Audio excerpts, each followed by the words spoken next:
So hi, this is Karen Yancey from the College of St. Rose Online Learning Services, and I'm going to explain a design concept for online courses called concept maps.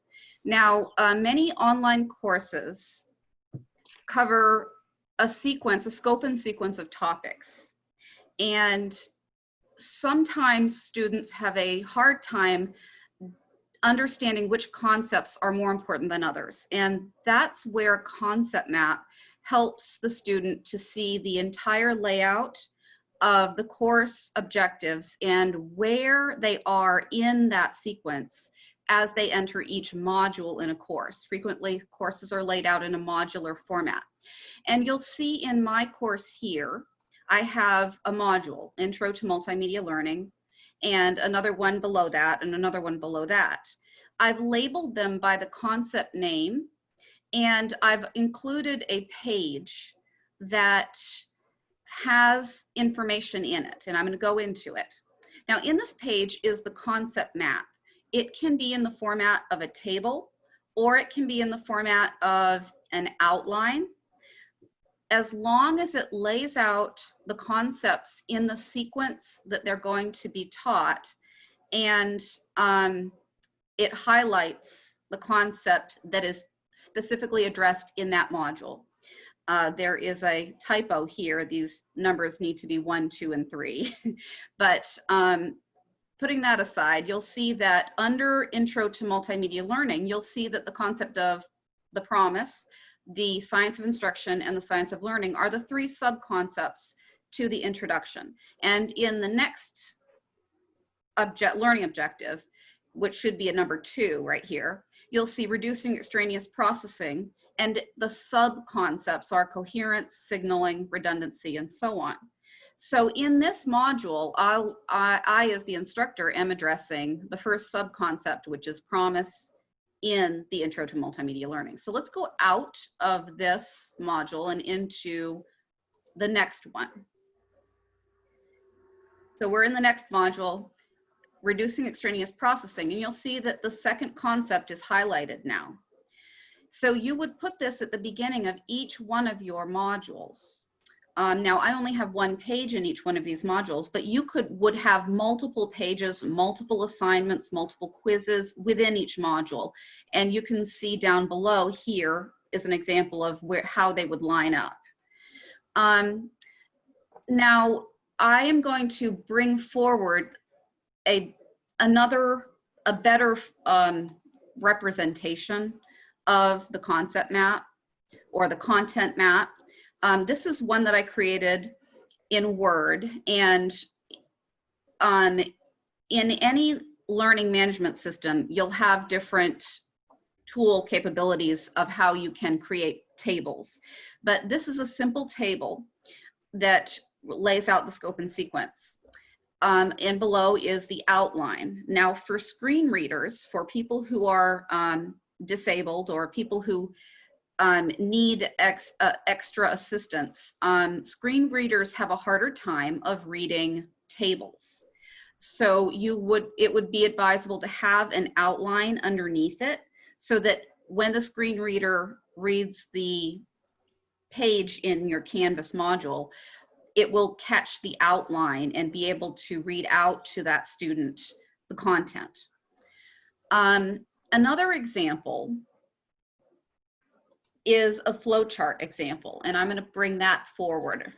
I find that flowcharts take longer to create, and so if you want to save time, using the table is just as good. But the flowchart, let's see if I can get in here, is another option. It does make it look prettier. Let's see, I'm going to get into, all right, work projects. It is, and I'm going to show you, I'm going to try to get that image up and running if I can find it. Okay. And it's going to be, no, it's graduate captioning projects, no. Okay. Well, I'm sorry, I'm having a hard time finding this. Stroh's work projects. And it's under Thinkific.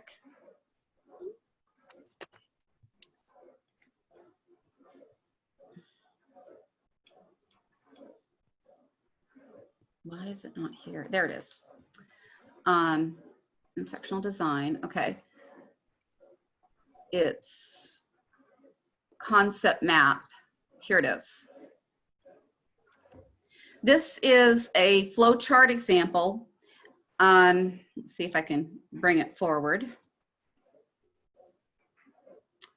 You would put in the concepts in the flow that it would go in. And your concept content map can look different and have a different flow according to how your scope and sequence lines up.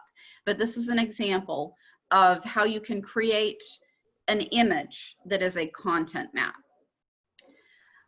I'm going to show you a class that one of your faculty colleagues created that has a layout that can be usable. Let's see, I'm going to go to the modules. And you'll see that she lines her modules up by Unit 1, Unit 2. You can do that, but she also includes the wording that explains the concept. Yeah.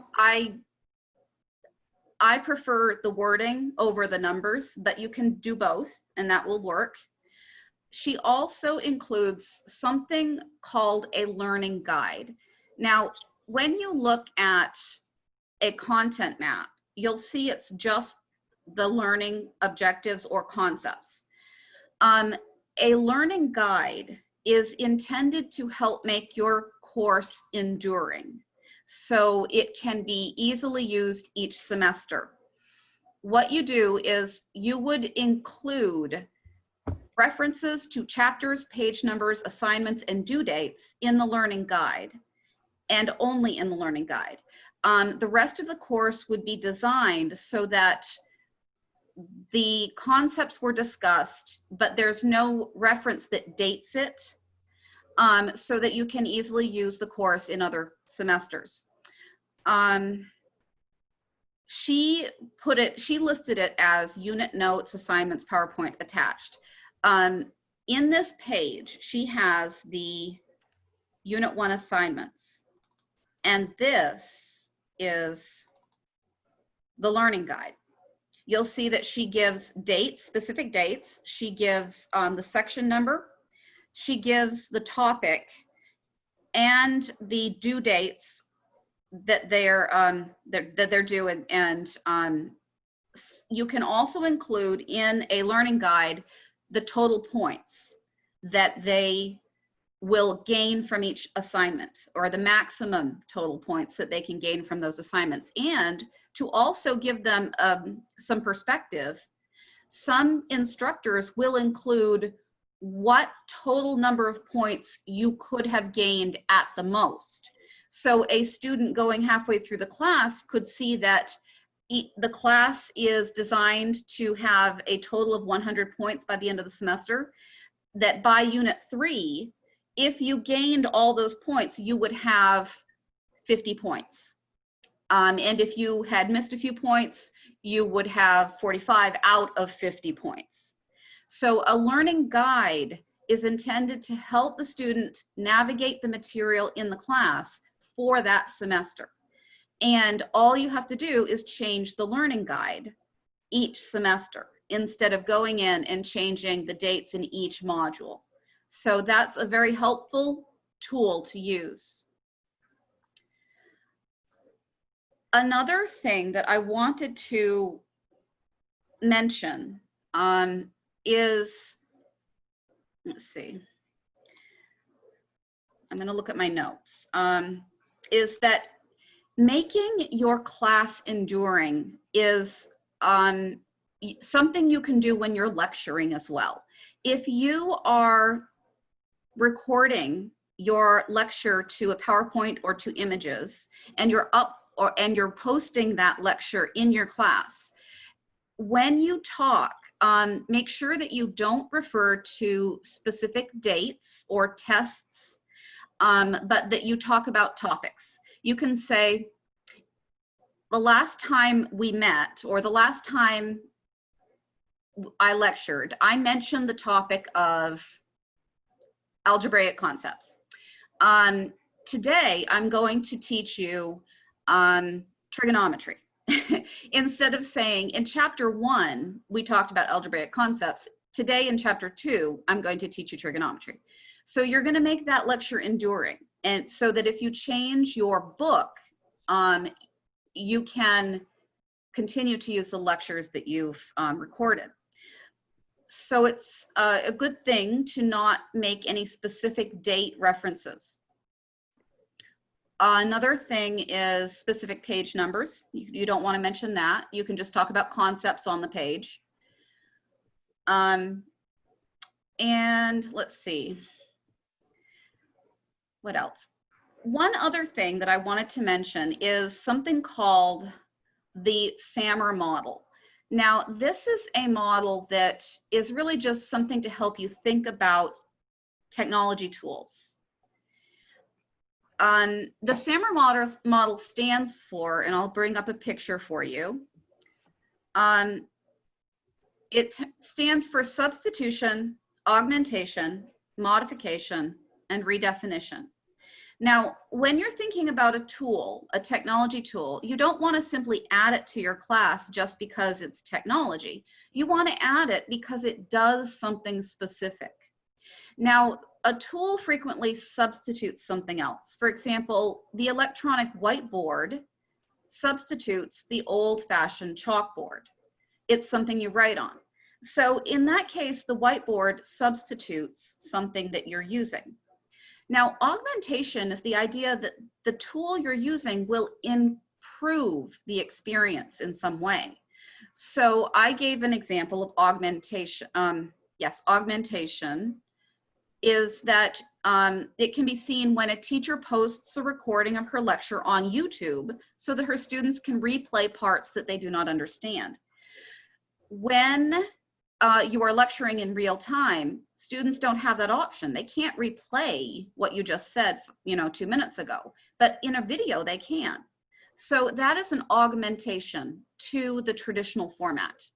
Now, modification is evident when students work in a creative app like Canva to make a project presentation that includes clickable links and videos and post the product to a Google Classroom where students can post critiques on other people's work. In a typical presentation in class, when they're showing their poster, they're not going to have clickable links in the poster, and the students typically only give feedback after the presentation. So in this situation, students can go to extra resources in those clickable links. They can watch videos in the presentation, and they can post a critique that can be read 5 hours later. So that's a modification to what you would have normally in the classroom. And the last step is augmentation. And augmentation is the highest level of a tool, of a technology tool that you want to include in your class. And it is present when classes from different places in the world use Skype or Google Classroom or SurveyMonkey to communicate with each other. And they collaborate on social issues, and they create a project together that requires both classes to gather data and create a summary and form a call to action to share their data, to share their products, to share their ideas. This is something that very few classes are capable of doing without the technology to do that, because frequently people cannot go to Italy to collaborate with another class. So this is the concept of augmentation tools. So when you are designing an online course, whether it's synchronous or asynchronous, you want to consider the tools and figure out where they are. Are they substituting, or are they going as far as redefining a project? Sorry, I think I said augmentation for the last level. That's redefinition. I apologize for that mistake. So it goes substitution, augmentation, modification, redefinition. So they're redefining the whole experience.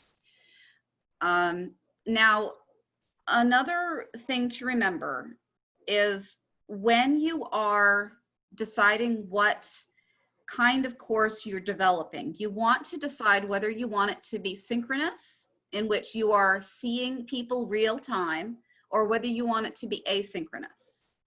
And when you are doing that, making that decision, you want to think about how you are going to achieve social presence in the class with the instructor and with the students. You can do that in both a synchronous real time or in an asynchronous non-real-time class. Social presence is achievable in both conditions. It's easier to achieve that if you are using live streaming, Zoom, or live conferencing in a synchronous arrangement. However, asynchronous classes can be just as informative, and if not more, transforming to the student if it is done right and using the right tools. Because one benefit of an asynchronous class that achieves social presence through discussion boards, video recording responses, is that the students have time to process the information when and where they want.